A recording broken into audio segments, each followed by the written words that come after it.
ஹரே கிருஷ்ண கிருஷ்ண கிருஷ்ண ஹரே ஹரே, ஹரே ராமா ராமா ராமா ஹரே ஹரே. குட்டி கதைகள் 1092. இங்கு விதியை மாற்ற முடியும் எனும் கதையினை காண்போம்.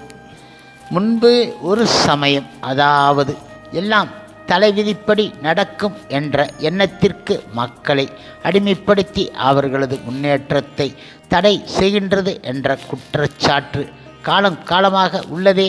இது உண்மையா? அதற்கு ஸ்ரீல பிரபுபாதா கூறுகின்றார், இந்த குற்றச்சாட்டு தவறானது. இவ்வாறு குற்றம் சாட்டுபவர்கள் சனாதன தர்மம் என்றால் என்ன என்று அறியாதவர்கள். ஆனால் நிரந்தரமான பிரபஞ்சம் முழுவதற்கும் பொதுவான சனாதன தர்மம் மனித குலத்தின் இயற்கையான அமைப்பான வர்ணாசிர தர்மத்தை பற்றி வேதாந்த நூட்களில் விரிவான விளக்கங்கள் காணலாம். எனவே வேத அமைப்பானது மனித குலத்தின் முன்னேற்றத்தை தடுக்கின்றது என்பது தவறான குற்றச்சாட்டு ஆகும்.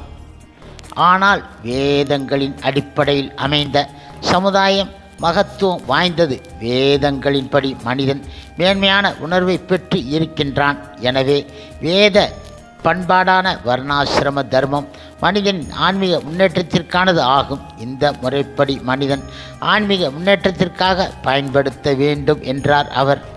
புஷ் கிருஷ்ணா என பக்தர் கேட்டார், நமது வாழ்வு விதிப்படிதான் நடக்குமா? விதியை மாற்ற அமைக்க முடியாதா என கேட்டார். அதற்கு ஸ்ரீல பிரபுபாதா கூறுகின்றார், விதியை மாற்றி அமைக்க முடியும். நீங்கள் உங்கள் குழந்தைக்கு ஆன்மீகத்தில் பயிற்சி அளிக்கலாம். எனவே தான் லட்சக்கணக்கான தாழ்ந்த பிறவிகளில் அடைய முடியாததை அடைவதற்கு விலை மதிக்க முடியாத இந்த மானிட பிறவியை பயன்படுத்த வேண்டும் என அறிவுறுத்தப்படுகின்றோம். உங்களுடைய சக்தியை ஆன்மீக நோக்கத்திற்காக பயன்படுத்த வேண்டும். இந்த வசதி மனித பிறவிக்கு மட்டும் உரியதாகும். உன்னதமான பரிபூர்ண கிருஷ்ண உணர்வின் மூலம் நாம் பகவான் கிருஷ்ணருக்கு செய்யும் தூய பக்தி சேவையானது நமது விதியை மாற்றி அமைக்க முடியும். விதிக்கப்பட்ட உங்களது பௌதிக இன்பத்தை தடுக்க முடியாதது போன்று நீங்கள் முயற்சித்தால் உங்களுடைய ஆன்மீக முன்னேற்றத்தை தடுக்க முடியாது என்பதை நன்றாக புரிந்து கொள்ள வேண்டும்.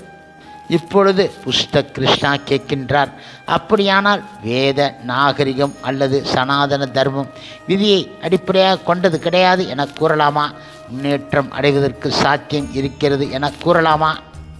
முழுமுதற் கடவுள் மற்றும் பரம புருஷ பகவான் ஸ்ரீ கிருஷ்ணன் தூய பக்தரான ஸ்ரீல பிரபுபாதா கூறுகின்றார், விதியை பற்றி விளக்குவதற்காக இந்த உதாரணத்தை நான் அடிக்கடி சொல்வது உண்டு.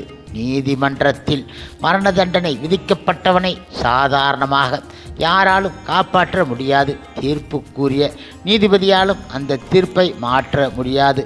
ஆனால் தண்டனை பெற்ற மனிதன் மன்னன் இடம் கருணைக்காக வேண்டுவானே, ஆனால் மன்னன் அந்த தீர்ப்பை மாற்றி அமைத்து விடலாம். வேத இலக்கியமான பிரம்ம சமீதை கூறுகின்றது, பகவான் ஸ்ரீ கிருஷ்ணரால் அவரது பக்தரின் விதியை மாற்றி அமைக்க முடியும்.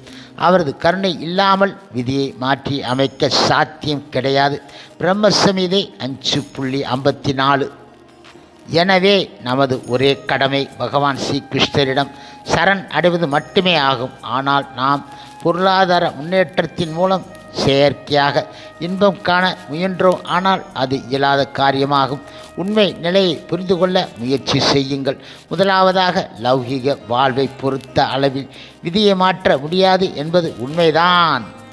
ஆனால் தீவிரமான கிருஷ்ண பக்தி தொண்டினால் முழுவதுமாக விதியை மாற்றி அமைக்க முடியும் ஆகும் என கூறுகின்றார் அகில உலக கிருஷ்ண பக்தி இயக்கத்தின் ஸ்தாபக ஆச்சாரியர் ஆசா பக்தி வேதாந்த சுவாமி ஸ்ரீல பிரபுபாதா அவர்கள். ஹரே கிருஷ்ண கிருஷ்ண கிருஷ்ண ஹரே ஹரே, ஹரே ராமா ராமா ராமா ஹரே ஹரே. ஸ்ரீல பிரபுபாதரின் சேவையில் இஸ்கான் பக்தர்கள்